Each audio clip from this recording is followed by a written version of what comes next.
I'm Tiffany Guarnaccia. I'm the CEO of Kite PR. We're celebrating our 10-year anniversary by pulling together some of the best tips, advice, and mentorship advice overall for folks who are interested in continuing to advance their career. And with me today, I have Tiffany Ricks. Tiffany, would you like to jump in and introduce yourself and your company? Absolutely. I'm Tiffany Ricks. I'm the founder and CEO of HacWare. We're a cybersecurity education platform that uses AI to help end users combat phishing. And Tiffany, I'm really excited to be here today. Thanks so much for joining me. And one of the things that I think about your story that I love and am inspired by as a fellow founder is that you're an entrepreneur. Tell me a little bit about your career history. Absolutely. I'm a four-time entrepreneur, and I really got the idea by watching my dad. He grew his company from a concept, and it was just really exciting to see him try to turn that into a reality. So as a kid, that's something that I wanted to do. I wanted to build a business. And what led me to finally start building a business was because I didn't know how I was going to do it. I would think about ideas and company names as a kid and just dream about starting a business, but I did it when I was in college. And what helped me start it was I went to school for computer science, and that was my tool to be able to finally start building, because I had all of these problems I was trying to solve and I wanted to build a company around them. But now I had the ability to build those things with code. So started my first company when I was college, which was a point of sale product type of company, sold it to restaurants and chains. And then the next company after that was a marketplace that focused on helping people find beauty services. And it was solving a problem for me because I moved from Dallas, Texas, where I'm originally from, to a whole new state and city, Atlanta, Georgia. And I like to have my hair, I like to create with my hair. And I didn't know anyone or anyone at the time. So I wanted to build a platform because I knew there were many like me who were in different places, needed to get beauty services done. So I built this two-sided marketplace to allow beauty professionals to show off their work and book appointments, and consumers could buy. And then my third company was a company who I solved a problem for me. I had a 3-hour round trip commute. And I wanted to create a way that I can get from point A to point B, share rides, and make my time, maximize my 3-hour commute by doing other things. And that launched in Dallas and DC, and as well as Austin. But what led me to my last company was I worked with the military. So I worked as a civilian for one of the largest defense contractors, L3 Technologies, and they built software and solutions for the Air Force and for the Navy. And so working with them, learning how to build software, moved into security engineering, ethical hacking. I decided that I needed to leave and start my own consultancy that focused on cybersecurity and software. But I got the idea for our product because it was a problem we had in-house. It was a problem of how do we show all of these organizations that their people are vulnerable to phishing? How do we do this in an automated fashion so we're not spending our resources doing this exercise time and time again? And we built that product for us and then went to market with it. And here we are building this cybersecurity platform that is continuously learning about phishing and training people to get out of harm's way. Wow, Tiffany, that is such an impressive career. 4 different companies. It's amazing to see that track record of success. And the common thread between them is you. You think about just how you've taken them from inception to that point of scale. Do you think that you've relied on mentors along the way to get to each point? Well, for me, I have a different perspective on mentorship. I don't think that you need to have a mentor as far as this is the person that I have elected to mentor me into this new journey.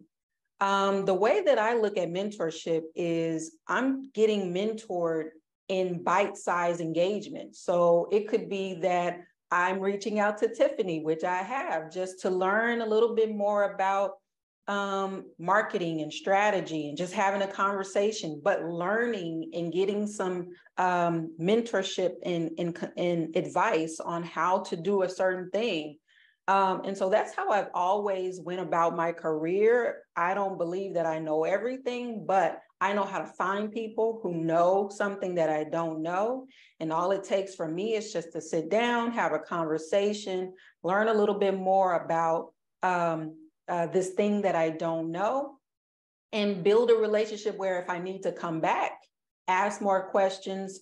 And that's typically how I mentor others in my who need information from me. It is just engaging, trying to support them in some way. But for me, it's not about having this one individual or long-term mentorship.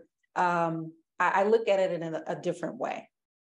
That is such a great perspective. I love the notion of learning in bite-sized engagements. And it's important just to have a conversation with someone when you're on your journey to think about how can I gain a new perspective or how can I gain that inspiration, especially when I talk to other women and aspiring professionals.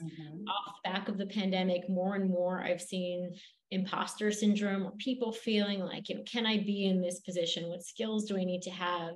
So the more that you talk to others and you gain new perspectives and you hear what they did on their journey, it's great to have that perspective overall. When you think about some of those conversations, could you pinpoint maybe what you'd say is your best advice that you've received along the way? The best advice that I've received along the way is really not waiting until I have it all together. I'm a perfectionist. And so the best advice that I have received is to just get enough information to get started, and then build on top of that. And it's good to have, to try to think about the different areas of failure. And so maybe you could think 3 steps ahead or 5 steps ahead, but I would try to think about 20 steps. Like, what are all of the different issues and problems that could happen here? And I need to try to create a plan on how I can combat that. And then so that's great advice. And once I started taking that advice, I started realizing that I'm able to move faster. I'm able to really just, instead of thinking about all the things that could happen and they never happen, it just becomes a lot of analysis that wasn't really necessary. So I take that advice into what I do in all areas of my life, and even with my team. Like, we're all about getting the information that we need to help us move forward and keep building on that versus starting with that perfect plan. That is such a great point when you think about even being able to look at the different steps. And you said something that I think is kind of like magic advice in that, the steps of failure, which I haven't heard it phrased in that way, but that's also something when you think about others who are learning on their journey, there's kind of a fear of failure or a sense of, I need to be perfect in all of these things and get it right, or I won't advance. How do you feel about that? Has there been a failure that you've learned from along the way? Many. There has been many failures that I've learned along the way. And actually, my first company that I started, it was a big failure. Like, I lost everything. But what I learned was, in business, I learned about sales and cycles and how you need to be able to accommodate your business to be able to handle when you're going to move to a different level, and the sales cycle may take a little bit longer. And so every journey, everything that I am embarking on, there's always something that I'm not going to get right. And what I've started trying to do is started thinking about how that failure, or that thing that someone could perceive as a failure, it's really just a learning opportunity. It's really a learning opportunity.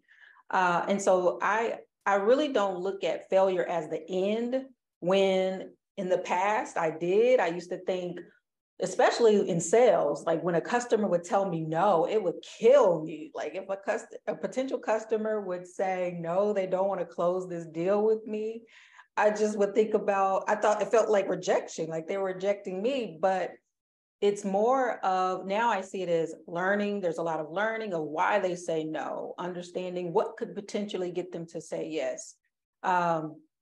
And there's so much you can learn from failure, and you really don't grow until you start failing. That's such a good point. And we, kind of reflect on that and think the road to success is often paved with failures. Mm-hmm. And I love taking a step back and thinking, what can you learn from along the way? And that's from something that didn't work that you can say is a failure, but I looked at it as a learning opportunity. It's also looking at challenges, something that feels like a roadblock, and seeing from that, like, how can I create an opportunity from that? And that can sometimes feel really hard to take that challenge and turn it into an opportunity. But I think that's how we generally push ourselves to continue to advance overall.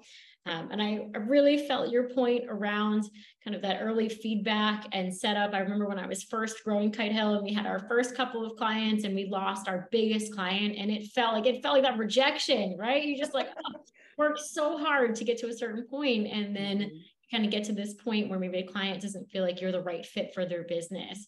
But within that, it does give you have to kind of take that, get your ground, like get your feet back on the ground, and then say, like, okay, how am I going to jump up to this next point? What did I learn from that? Like, how am I going to look for even bigger clients, even better opportunities, and really think about it from that perspective, and then just keep learning new skills, right? It's also not being stagnant in that. When you think about the skills that you've developed over time, was there a skill that was hardest to learn? Absolutely. I'm an engineer by trade. I love technology, and I'm an introvert. So I like being at home, but being a CEO and a four-time CEO, one of the things that I have learned to do is to speak publicly and, push myself out there to, get on stage and educate people about, what is going on in the cybersecurity landscape, and trying to inspire trailblaze a path for, other amazing women to do what they love. And so that means that I have to get out of my comfort zone and speak and share my experience and visually show that if I can do it, this introvert, this engineer, this nerd, then surely you can, tap into public speaking and build a business and follow your dreams. You've certainly inspired me in the work that you've done. And I see that you've just continued to up-level your skills as a CEO. And even from that perspective, just really look at developing leadership today. I think a big part of how we look at leadership today is different from even 3 years ago off the back of the pandemic. I think women are in a great position to be leaders today because we tend to lead with empathy. We think about connections. We think about our people. We think about our clients in that level.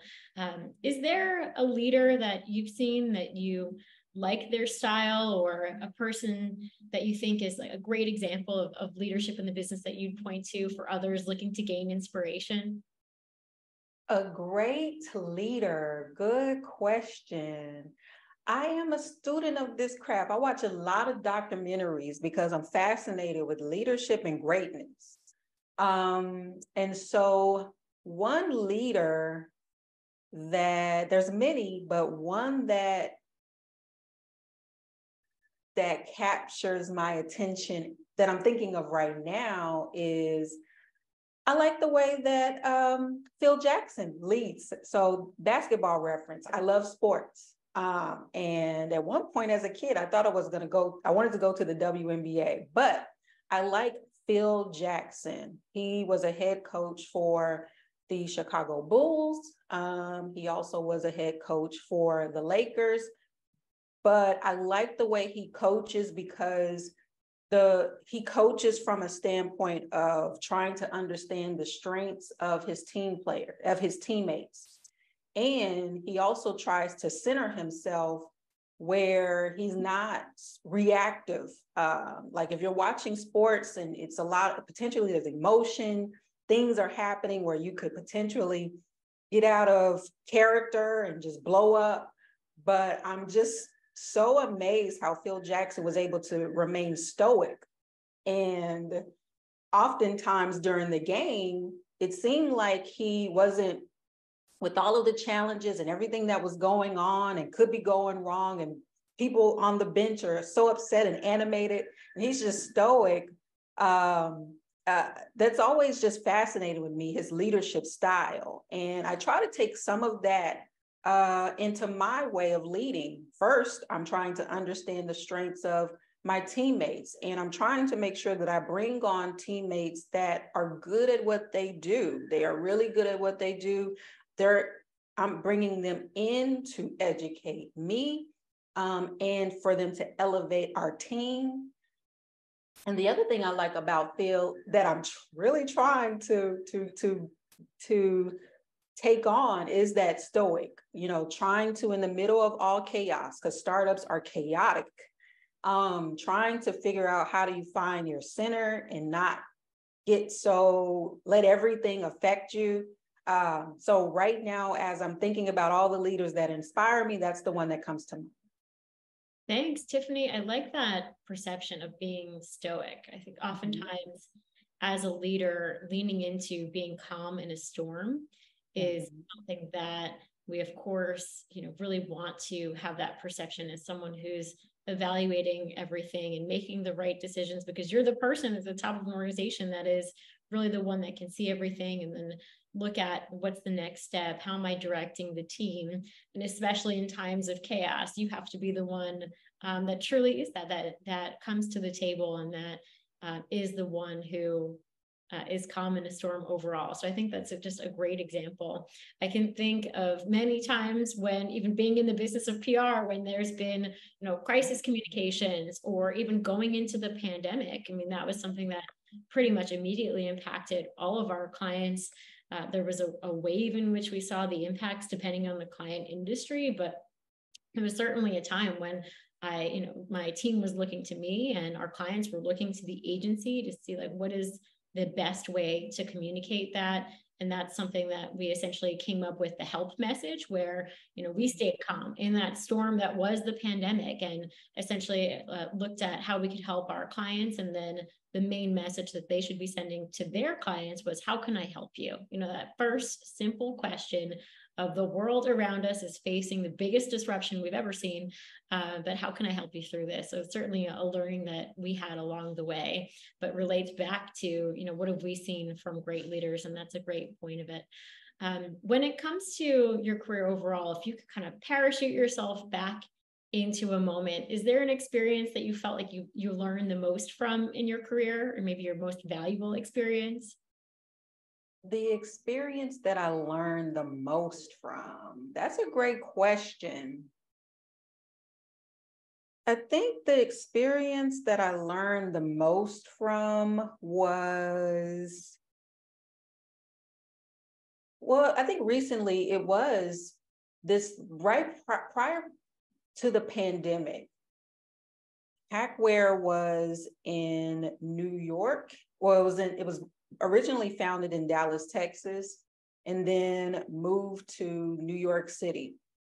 And one of the challenging parts of it was trying to, at the time, now everything is 100% remote and I love it, but it was trying to figure out, how do I manage my time between two offices, and then also trying to manage home life and trying to figure out what's the right balance between making sure that this team feels like they are getting enough time with me and this team. And I started to realize that this notion about balance for me is flawed. I don't subscribe to this thought process that you have to have a balanced life. And again, that goes into with me being a perfectionist and I would get so stressed out of trying to have the right balance. And is this right? And is it not right? And it taught me that there's going to be certain times when some area is going to get more of my time, and I need to communicate the why this area is getting more of my time and being okay with it. And I feel happier and healthier when I am just living in this is what needs my time, and I'm okay with everything else that's not getting it. But I'm no longer focused on this 100% or this equal balanced life, because it just doesn't work for me. That's such a refreshing perspective, because oftentimes I hear that, especially as women, when we're balancing the needs of home life, of kids, the list goes on, plus a career and trying to advance, that we're still striving for balance. But in the experiences that we've had, it's very much understanding, sometimes I'm going to have an opportunity to lean into my career and have that time, and I'm going to take those opportunities because it excites me, because I'm passionate about it. And other times I have to take time, maybe for me, I'm a mom, to work with my daughter and, do homework for a couple of hours, depending on how complicated the homework is. She's only in kindergarten, so try and keep it as easy as possible. And then other times it's also taking time for yourself. Right? That's something that we've hopefully learned along the way. Maybe we don't do enough of, is just really remembering that kind of tried and true bit of advice we've gotten is just put the oxygen mask on yourself first, take a deep breath, and then move on to whatever else is next. And that's just a really good learning and perspective. I want to go back to something that really resonated with me that you mentioned in the beginning of challenging perspectives on mentorship. And it's great for us to look at all of the ways that someone can learn and advance. And it doesn't have to be an official structure. It can be something that's a bite-sized engagement. So if someone's listening in today and they're thinking about finding those relationships and setting up meetings for bite-sized engagements, how can they find the right people to meet with, and what kind of questions should they ask? Good question. Well, for me, the way that I have approached it is, again, we're all busy. Everyone is busy. And I'm immediately thinking about, well, when I meet with someone, I don't want to waste their time. And I think we're all super busy and we want to add value. And so for me, it was about making sure that when I make this ask, this person doesn't feel like I'm wasting their time. Like I'm really trying to ask them questions to understand something. I have come to the meeting prepared to ask questions, but then also it's a reciprocal relationship where I'm always trying to think about, I appreciate the time that you've given me and some helpful tips. I always am trying to think about, well, how can I also add value and help you? And so when we're thinking about these bite-sized mentorship relationships or even long-term relationships, I think it is things that both parties can learn from each other. And it's always important for us to think about time and time constraints and how can we make the most out of these meetings.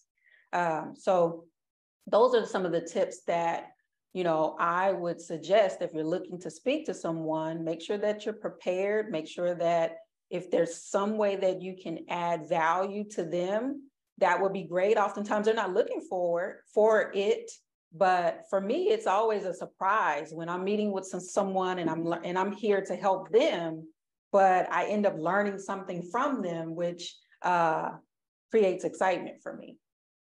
That's a great perspective. And thank you so much for your time today, Tiffany. Anything else to share?